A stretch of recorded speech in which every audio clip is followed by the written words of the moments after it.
As an adolescent, I sought out the pleasure of getting attention by pleasing other people. I felt as if though the people that had that attention that I wanted began to like me, my life would be a lot less stressful. I was jealous of those who had the attention.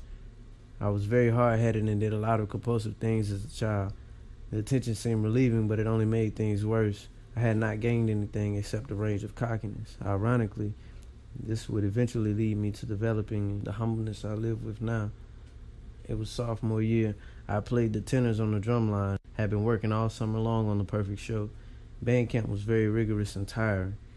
12 hours a day we were in the heat. Through all the sweat and hard-working hours of dedication, we still fell short of the first place gold medal when we had finally made it to state championship. I decided to rub it in everyone else's faces. Even though I was still very disappointed in the outcome, the third place medal seemed to entice my mentality.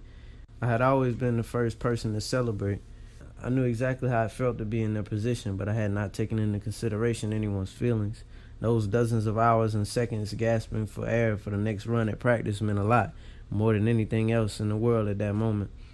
This was my way of showing I had made something of my hard work.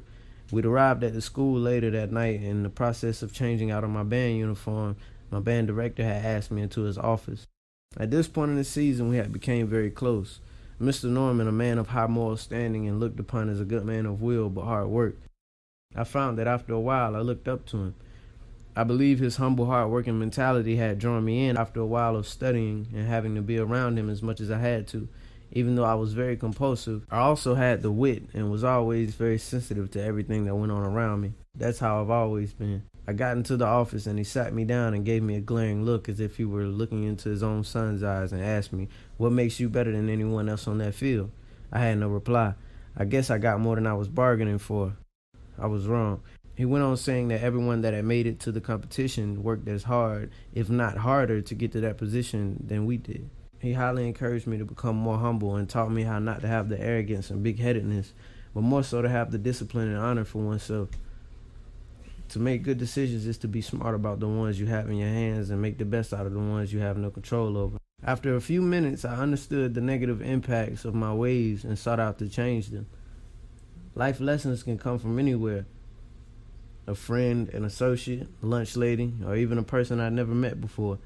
Life is about choices and lessons can be learned from others.